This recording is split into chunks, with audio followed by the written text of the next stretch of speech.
पांच की बात में आपका स्वागत है। मैं हूं शारिक खान। खबरों के सिलसिले को आगे बढ़ाते हैं। कनाडा और भारत के बीच तनाव बढ़ता जा रहा है। भारत ने ऑपरेशनल कारणों का हवाला देते हुए कनाडा के नागरिकों के लिए वीजा सेवाएं सस्पेंड कर दी। इस बीच विदेश मंत्रालय के प्रवक्ता अरिंदम बागची ने प्रेस कॉन्फ्रेंस कर कनाडा पर निशाना साधा। उन्होंने कहा, कनाडा के आरोप राजनीति से प्रेरित हैं। कनाडा ने निज्जर केस में कोई जानकारी नहीं दी।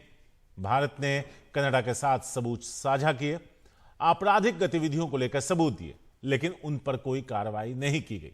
जहां तक प्रतिष्ठा को नुकसान की बात है, किसी देश को चिंता करने की जरूरत है तो वो कनाडा है। आतंकियों, संगठित अपराध की सुरक्षित पनाहगार के तौर पर कनाडा की प्रतिष्ठा बढ़ी। आपने देखा होगा कि जहां हमारे जो कनाडा में हाई कमिश्नर और कॉन्सुलेट्स हैं उनको किस तरह के सिक्योरिटी थ्रेट्स वो फेस कर रहे हैं, उसको आप जानते हैं। इससे उनका जो सामान्य कामकाज होता है उसमें बाधा पड़ी है, उससे डिसरप्शन आई है। इसीलिए हमारी हाई कमीशन और कॉन्सुलेट्स अब टेम्पररीली वीजा एप्लीकेशंस नहीं प्रोवाइड कर पा रही हैं। हम इस सिचुएशन को रेगुलर बेसिस पे रिव्यू करते रहेंगे, इसकी समीक्षा होती रहेगी। पर अभी के लिए ये सिक्योरिटी सिचुएशन जो कनाडा में और कैनेडियन गवर्नमेंट की इनएक्शन से रहा है, उसके लिए हम इसको अस्थायी रूप में हम इसको वीजा आवेदन का जो प्रोसेस है उसमें बाधा पड़ रही है और इसीलिए हमने उसको अभी उसको स्टॉप कर रखा है। No specific information has been shared by Canada on this case either then or before or after.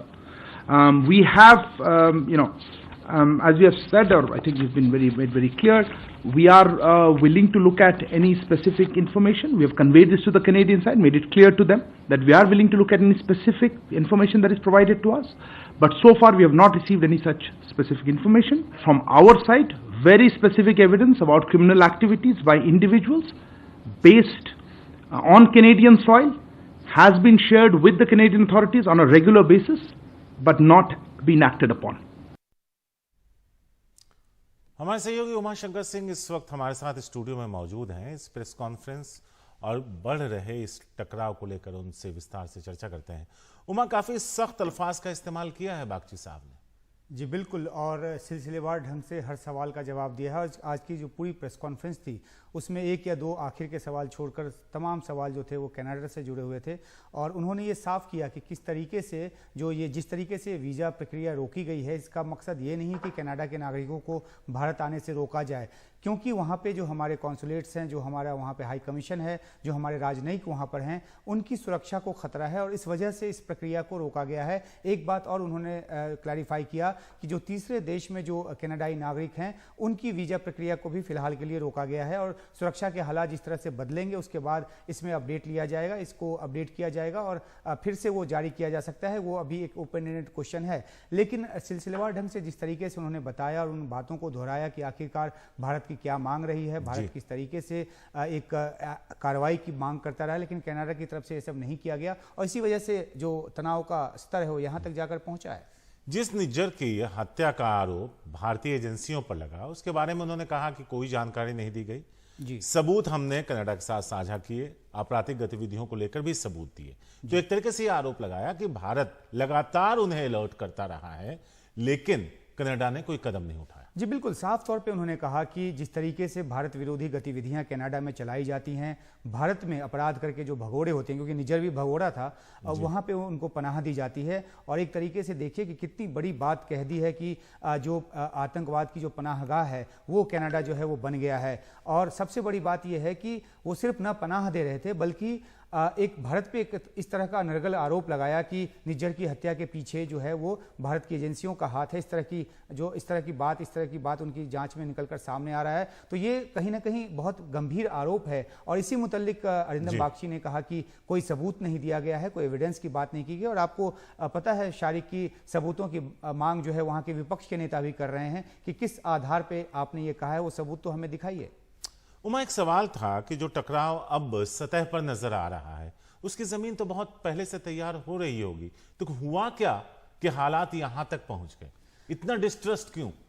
जी देखिए, आतंकवाद को लेकर या खालिस्तानी अलगाववाद को लेकर कनाडा जो है वो हमेशा जो है वहाँ पे इस तरह के हालात बनते रहे और भारत आगाह करता रहा है। लेकिन ये डोमेस्टिक पॉलिटिक्स है कनाडा की और उसके हाथों मजबूर हैं ट्रूडो, जिन्होंने इस बात को इस हद तक तूल दिया कि मामला यहाँ तक पहुँच गया है।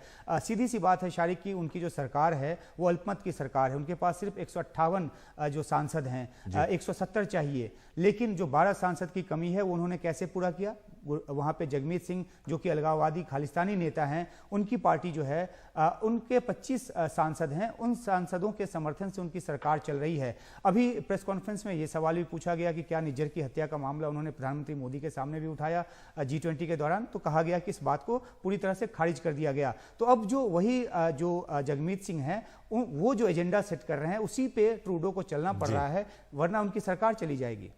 उमा, एक सवाल था, G20 यहाँ हुआ, दुनिया के सारे ताकतवर देश थे, कनाडा भी एक विकसित राष्ट्र है, क्या उसने अंतर्राष्ट्रीय स्तर पे कोशिश की कि सब उनके साथ आए और भारत पर दबाव बनाया जाए? क्या उसे उसमें लगता तो नहीं कि कामयाबी मिली अगर उन्होंने ऐसा कुछ किया? अगर आप जानकारी जाहिर सी बात है कि जो फाइव आइज अलायंस की बात हो रही है, उसके जो 5 पार्टनर देश हैं, ऑस्ट्रेलिया, यूके, खुद कनाडा है और उसके अलावा अमेरिका और न्यूजीलैंड है, तो कनाडा की तरफ से ज़रूर ये कोशिश की गई होगी। तभी हमने देखा है कि यूके की तरफ से बयान आया, ऑस्ट्रेलिया विदेश मंत्रालय की तरफ से बयान आया, व्हाइट हाउस की तरफ से बयान आया। उन सब बयानों में चिंता तो जताई गई है जिस तरह के आरोप ट्रूडो ने लगाए हैं उसको लेकर, लेकिन ये एक तरफा बयान नहीं है कि कनाडा के पक्ष में दे दिया गया हो, क्योंकि तमाम इन देशों को भारत की जो अहमियत है और भारत की जो ताकत है उसका पता है और भारत ने अपनी तरफ से साफ किया है। जैसा कि प्रेस कॉन्फ्रेंस में भी विदेश मंत्रालय के प्रवक्ता ने कहा है कि सबसे बड़ा मुद्दा आतंकवाद का है। भारत के खिलाफ जो आतंकवाद करता है, जो गतिविधियां, भारत विरोधी गतिविधियां चलाता है, उनके ऊपर कार्रवाई की बात है, जो कि कनाडा ने नहीं किया है और उल्टे बरक्स वो आरोप लगा रहा है हत्या का, तो इस बाबत भी कोई सबूत नहीं दिया है। तो कनाडा ने जरूर कोशिश की होगी, तभी इन देशों की तरफ से एक बयान आया है, लेकिन भारत भी अपने सहयोगी, साझेदार और मित्र देशों के संपर्क में है और अपनी वस्तुस्थिति को समझा रहा है। संक्षेप में 2 सवाल हैं जो आपस में जुड़े हुए हैं। पहला, एक राष्ट्रीय अध्यक्ष संसद के अंदर खड़े होकर एक देश पर आरोप लगाता है बिना किसी सबूत के, जो कई सवाल खड़े करता है। और दूसरा, अब दोनों देश जिस पीक पे पहुंच गए हैं टकराव के, वहां से क्या और आगे निकलेंगे या फिर बीच का रास्ता कुछ निकलेगा जिससे ये तनाव थोड़ा कम होगा?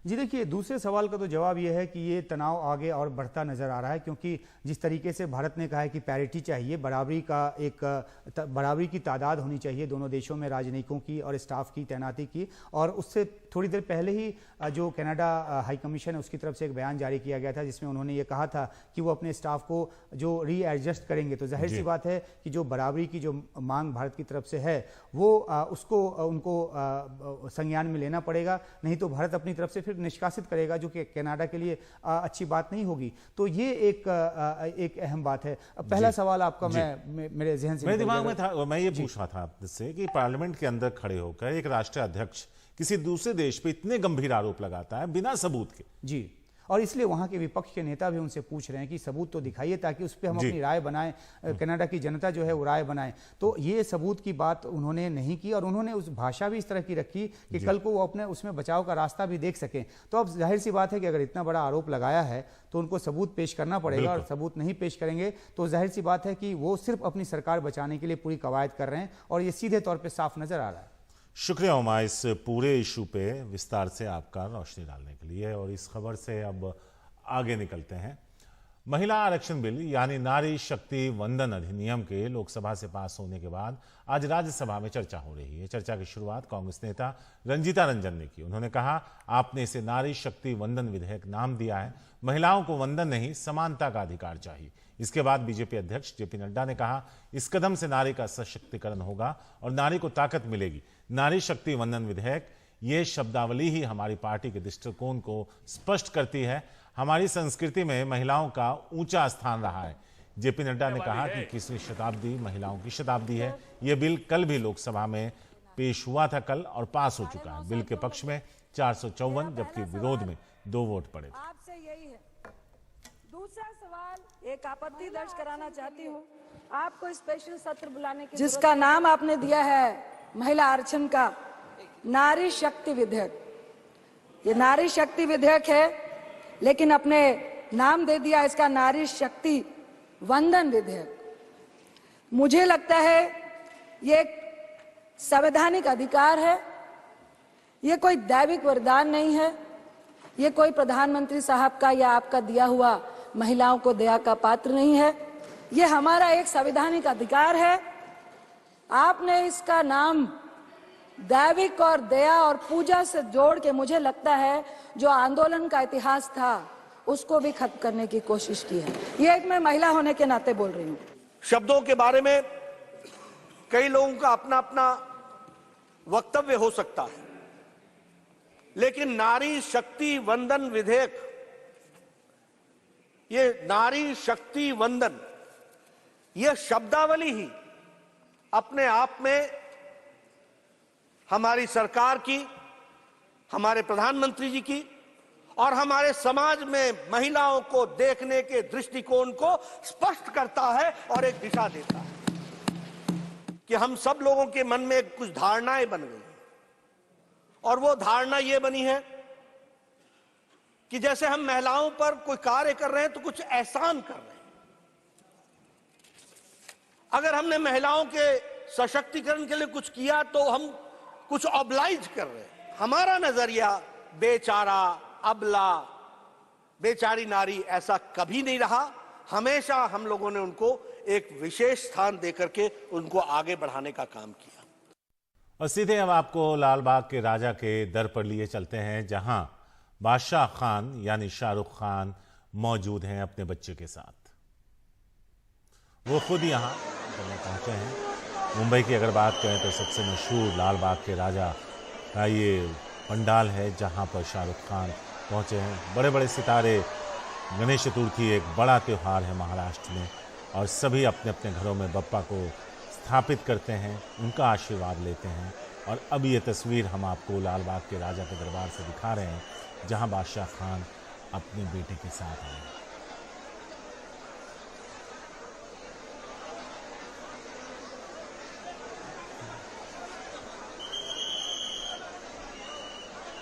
ये तस्वीर आप देखिए तो अपने छोटे बेटे के साथ वो वहाँ मौजूद हैं।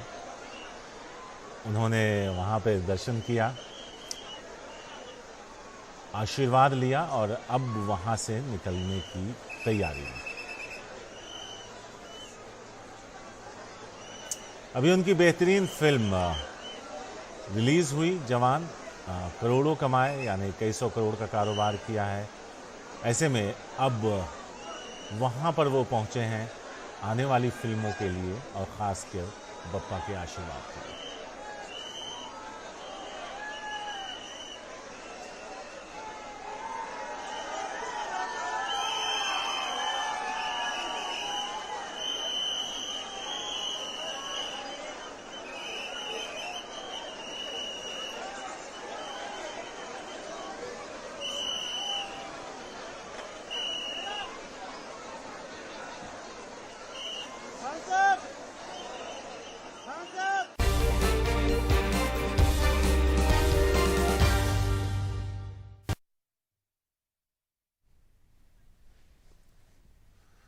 पंजाब पुलिस का बड़ा ऑपरेशन चल रहा है। गोल्डी बरार के करीबी गैंगस्टरों को पकड़ने के लिए पंजाब पुलिस की सभी जिलों में छापेमारी जारी है। सुबह 7 बजे से चलाया जा रहा है यह ऑपरेशन संदिग्ध व्यक्तियों को राउंड अप करने के लिए है। एडीजीपी ने इस पर कहा कि उन्हें शाम को इस पर रिपोर्ट सौंपी जाएगी। इससे पहले गैंगस्टर टेरर नेटवर्क के खिलाफ एनआईए ने भी बड़ी कार्रवाई की। एनआईए ने 43 गैंगस्टर की फोटो जारी कर उनकी बेनामी संपत्ति या दोस्तों और रिश्तेदारों के नाम पर खरीदी गई संपत्ति की जानकारी मांगी। एनआईए की लिस्ट में जो गैंगस्टर हैं उनमें से कई गैंगस्टर जेल से ही अपना गैंग ऑपरेट कर रहे हैं। एनआईए ने एक व्हाट्सएप नंबर भी जारी किया है जिस पर इन गैंगस्टर के बारे में जानकारी देने वालों को इनाम देने की घोषणा की गई है। एनआईए की इस लिस्ट में लॉरेंस बिश्नोई, अनमोल बिश्नोई, सचिन बिश्नोई, गोल्डी बराड़, काला जेठेरी समेत कई गैंगस्टर के नाम शामिल हैं। आज गोल्डी बराड़ जो हमारा एक नोन गैंगस्टर है उसके खिलाफ हम कार्रवाई कर रहे हैं। पंजाब में लगभग 1000 से ज़्यादा स्थानों पे रेड्स किए जा रहे हैं और जितने सीनियर ऑफिसर्स हैं वो सब इनको मॉनिटर कर रहे हैं।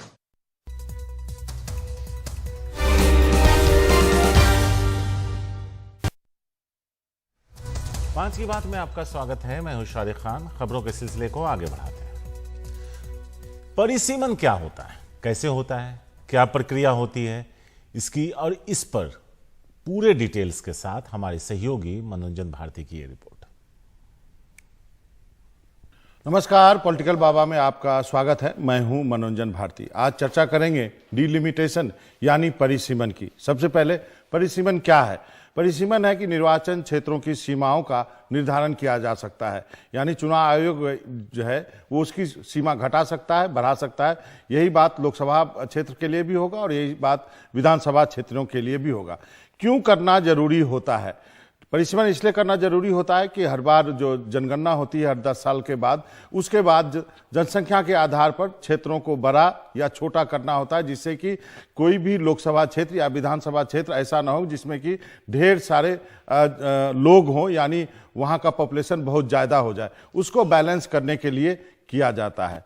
क्या पहले कभी हो चुका है? जी हाँ, हो चुका है। अभी हाल ही में कश्मीर में जो है डिलिमिटेशन यानी परिसीमन किया गया और क्षेत्रों को जो विधानसभा के क्षेत्र हैं उनका निर्धारण फिर से किया गया, उनका पुनर्गठन किया गया।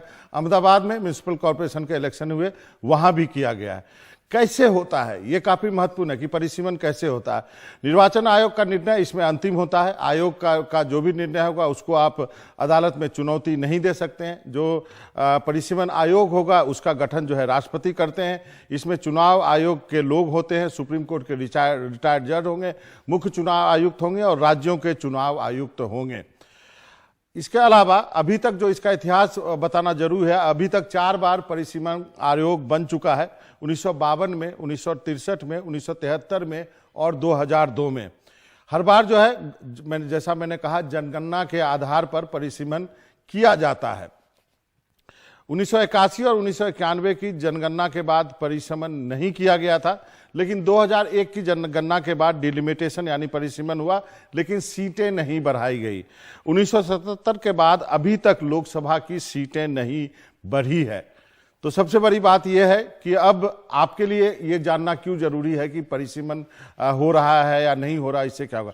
आपके लिए जानना इसलिए जरूरी है कि परिसीमन के बाद आपका गांव, आपका शहर या आपका कस्बा जहां रहते हैं वो अगले चुनाव में किसी दूसरे लोकसभा क्षेत्र या विधानसभा क्षेत्र का हिस्सा हो सकता है, जिससे कि आपका सांसद या आपका जो विधायक है वो बदल सकता है। यानी विधानसभा का या लोकसभा का जो वोटिंग पैटर्न है वो भी कई बार परिसीमन के बाद बदल जाता है, क्योंकि कई बार विधानसभा या लोकसभाएं जो हैं वो आरक्षित कर दी जाती हैं SC ST के लिए।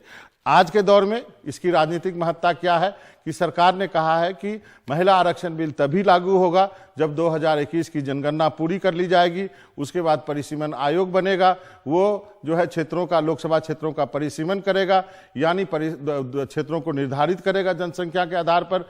लोकसभा क्षेत्रों की संख्या बढ़ जाएंगी और उसके बाद जो है महिला आरक्षण बिल लागू किया जाएगा। तो इसके संदर्भ में परिसीमन की बात, डिलिमिटेशन की बात आजकल आप बहुत सुन रहे होंगे, इसलिए ये जानकारी आपको देनी जरूरी है। जाते जाते बता दूं कि 1952 में जो परिसीमन आयोग बना तब 494 सीटें थी। 1963 में जो आयोग बना उसमें 522 सीटें, 1973 में 543 सीटें हुई और 2002 में 543 सीटें ही संख्या रह गई। और उसके बाद अब जो है 2026 में परिसीमन आयोग बनेगा और कहा जाता है कि सीटों की संख्या 700 से ज़्यादा लोकसभा की बढ़ जाएंगी। तो ये थी परिसीमन यानी डिलिमिटेशन की कहानी। नमस्कार।